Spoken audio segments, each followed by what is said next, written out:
अनंत ज्ञान बाई सज्जन में आप सभी का हार्दिक स्वागत है। आज हम क्लास 10th क्षितिज चैप्टर 6 जो कि नागार्जुन द्वारा लिखी गई एक कविता है, यह दंतुरित मुस्कान, और दूसरी कविता है उनकी लिखी हुई फसल। तो इन सभी की सप्रसंग व्याख्या करेंगे। तो सबसे पहले कवि का जीवन परिचय जान लेते हैं। नागार्जुन का जन्म 1911 ईस्वी की ज्येष्ठ पूर्णिमा को बिहार के सतलखा गांव में हुआ था।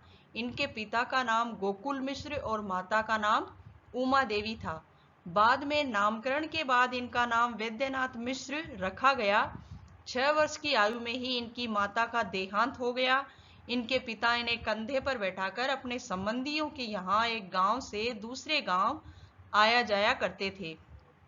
इस प्रकार बचपन में ही इन्हें पिता की लाचारी के कारण घूमने की आदत पड़ गई और बड़े होकर यह घूमना उनके जीवन का स्वाभाविक अंग बन गया। इन्होंने अपनी विधिवत संस्कृत की पढ़ाई बनारस जाकर शुरू की। वहीं इन पर आर्य समाज का प्रभाव पड़ा और फिर बौद्ध दर्शन की ओर झुकाव हुआ। उन दिनों राजनीति में सुभाष चंद्र बोस इन्हें प्रिय थे। इन्होंने बनारस से निकलकर कोलकाता और फिर दक्षिण भारत घूमते हुए लंका के विख्यात विद्यालंकार परिवेण में जाकर बौद्ध धर्म की शिक्षा ली। साहित्यिक रचनाओं के साथ साथ नागार्जुन राजनीतिक आंदोलनों में भी प्रत्यक्षतः भाग लेते रहे। स्वामी सहजानंद से प्रभावित होकर इन्होंने बिहार के किसान आंदोलन में भाग लिया और मार खाने के अतिरिक्त जेल की सजा भी भुगती। चंपारण के किसान आंदोलन में इन्होंने भाग लिया। वस्तुतः वे रचनात्मकता के साथ साथ सक्रिय प्रतिरोध में भी विश्वास रखते थे। तो ये था कवि का जीवन परिचय। अब कवि की कविता, पहली कविता है इनकी, यह दंतुरित मुस्कान। यह दंतुरित मुस्कान जो कि सप्रसंग व्याख्या के सहित उपस्थित है। तुम्हारी यह दंतुरित मुस्कान मर्तक में भी डाल देगी जान।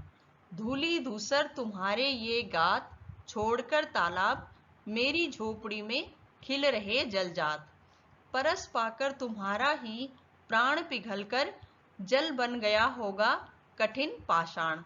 छू गया तुमसे कि झरने लग पड़े, शेफालिका के फूल बांस था कि बबूल। अब इस कविता में कवि ने एक नवजात शिशु की मुस्कान से संबंधित अपनी पंक्तियां प्रस्तुत की है और उन्होंने कहा है कि जिस प्रकार एक बच्चे की मधुर मुस्कान मन मोह लेती है और हमारे अंदर किस तरह के भाव प्रस्तुत होते हैं, उन सभी को इन्होंने इस कविता में प्रस्तुत किया है। तो कवि का इस कविता का जो लिखा हुआ है उसमें उसका भावार्थ ये है, तुम्हारी यह दंतुरित मुस्कान। तो प्रस्तुत पंक्तियों में कवि ने एक दांत निकलते हुए बच्चे की मधुर मुस्कान का मन मोह लेने वाला वर्णन किया है। कवि के अनुसार एक बच्चे की मुस्कान मृत आदमी को भी जिंदा कर सकती है, अर्थात कोई उदास एवं निराश आदमी भी अपना गम भूलकर मुस्कुराने लगता है।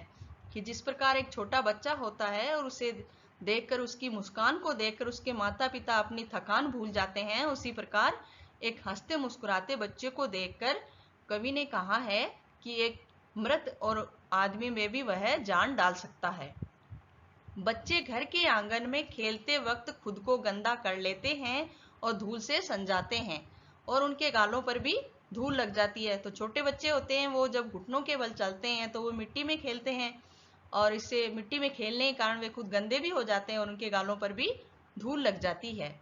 तो कवि को यह दृश्य देखकर ऐसा लगता है मानो किसी तालाब से चलकर कमल का फूल उनकी झोपड़ी में खिला हुआ है। कि जब वो बच्चा गंदा हो जाता है तो गंदगी में ही कमल का फूल खिलता है। तो उसी प्रकार कवि कह रहे हैं कि जब बच्चा मिट्टी में पूरी तरह से सन जाता है या मिट्टी में हो जाता है तो उसे देखकर ऐसा लगता है जैसे कमल का फूल उनकी झोपड़ी में खिला हुआ है। पिघलकर जल बन गया होगा कठिन पाषाण। तो कवि को ऐसा प्रतीत हो रहा है कि अगर यह बालक किसी पत्थर को छू ले तो वह भी पिघलकर जल बन जाए और बहने लगे। तो कवि कहते हैं कि वह जो मुस्कुराता हुआ बालक है उसे देखकर कवि ऐसे कह रहे हैं, उनके मन में ऐसे भाव उत्पन्न हो रहे हैं कि अगर यह मुस्कुराता हुआ बालक किसी पत्थर को भी छू ले तो वह भी पिघलकर जल बन जाए और बहने लगे। अगर वो किसी पेड़ को छू ले, फिर चाहे वो बांस हो या फिर बबूल, उससे शेफालिका के फूल ही झरेंगे।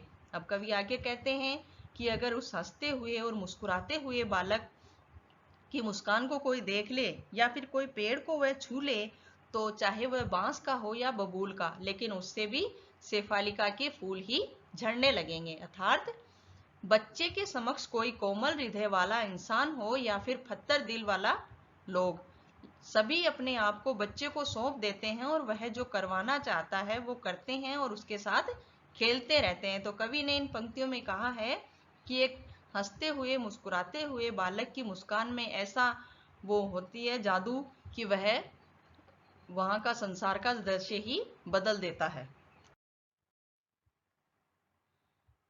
धन्य तुम माँ भी तुम्हारी धन्य, चीर परवासी मैं इतर मैं अन्य, इस अतिथि से प्रिय तुम्हारा क्या रहा संपर्क, उंगलियां माँ की कराती रही है मधुपर्क। मधुपर्क अर्थात पंचामृत, जो दूध दही घी जल और शहद से बना हुआ होता है।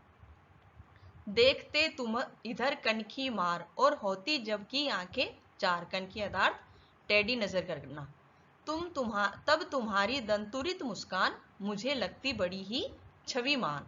अब आगे का कवि कहते हैं उस बच्चे को देखकर जब उन्हें उनका परिचय ज्ञात होता है कि यह मेरा ही पुत्र है, तो प्रस्तुत पंक्तियों में कवि अपने पुत्र के बारे में बताते हुए कहते हैं कि उसके नए नए दांत निकलना शुरू हुए हैं और कवि बहुत दिनों बाद अपने घर वापस लौटा है, इसलिए उसका पुत्र उससे पहचान नहीं पा रहा है क्योंकि उसने उसे कभी देखा नहीं। आगे कवि लिखते हैं कि बालक तो अपनी मनमोहक छवि के कारण धन्य है और उसके साथ उसकी माँ भी धन्य है जिसने उसे जन्म दिया है। आगे कवि कहते हैं कि तुम्हारी माँ रोज तुम्हारे दर्शन का लाभ उठा रही है, एक तरफ मैं दूर रहने के कारण तुम्हारे दर्शन भी नहीं कर पाता और अब तुम्हें पराया भी लग रहा हूँ। एक तरह से यह ठीक भी है क्योंकि मुझसे तुम्हारी संपर्क ही कितना है, यह तो तुम्हारी माँ की उंगलियां ही हैं जो तुम्हें रोज मधुर स्वादिष्ट भोजन कराती हैं। इस तरह तिरछी नजरों से देखते देखते जब हमारी आंख एक दूसरे से मिलती है तो मेरी आंखों में स्नेह देखकर तुम मुस्कुराने लगते हो और तुम्हारी यही मुस्कान ही मेरे मन को मोह लेती है। तो कवि इन पंक्तियों में कहते हैं कि जब उस बच्चे के नए नए दांत निकलते हैं उस वक्त उस बच्चे के संतान का पिता अर्थात कवि का आगमन होता है उस घर में। तो कवि कहते हैं कि तुम धन्य हो और साथ ही तुम्हारी माँ भी धन्य है जिसने तुम्हें जन्म दिया है, लेकिन तुम तुम्हारी माँ को तो पहचानते हो क्योंकि वह तुम्हारे पास सदैव ही रहती है, लेकिन जब वह तुमसे मेरा परिचय करवाएगी तो तब तुम मुझे भी पहचान जाओगे और जब तुम स्वादिष्ट भोजन करते हो अपनी माँ के हाथों से तो तिरछी नजरों से मुझे देखते हो और जब मेरी नजरें देखकर तुम्हें मुस्कुराने लगते हो तो तुम्हारी यह मुस्कान मेरा मन मोह लेती है। अब दूसरी कविता है इनके द्वारा लिखी हुई, वह है फसल। तो इसमें इन पंक्तियों में कवि ने कहा है कि किस तरह फसल बोई जाती है, किस तरह वो बड़ी होती है और किस तरह उसे काटा जाता है। इसमें एक वातावरण का और किसान का कितना योगदान होता है और चारों तरफ की हरियाली किस प्रकार होती है, यह सब इन्होंने इस कविता में बताया है। एक के नहीं दो के नहीं ढेर सारी नदियों के पानी का जादू, एक के नहीं दो के नहीं लाख लाख कोटि कोटि हाथों के स्पर्श की गरिमा, एक की नहीं दो की नहीं हजार हजार खेतों की मिट्टी का गुणधर्म। अब इन पंक्तियों में इन्होंने कहा है कि किस प्रकार फसल बोई जाती है और किस प्रकार उसे बड़ा किया जाता है। तो प्रस्तुत पंक्तियों में कवि ने हमें यह बताने का प्रयास किया है कि फसल किसी एक व्यक्ति के परिश्रम या फिर केवल जल या मिट्टी से नहीं उगती है, इसके लिए बहुत अनुकूल वातावरण की जरूरत होती है। इसी के बारे में आगे लिखते हुए कवि ने कहा है, एक नहीं दो नहीं लाखों लाखों नदी के पानी के मिलने से यह फसल पैदा होती है। किसी एक नदी में केवल एक ही प्रकार के गुण होते हैं, लेकिन जब कई तरह की नदियां आपस में मिलती हैं तो उनमें सारे गुण आ जाते हैं जो बीजों को अंकुरित होने में सहायता करते हैं और फसल खिल उठती है।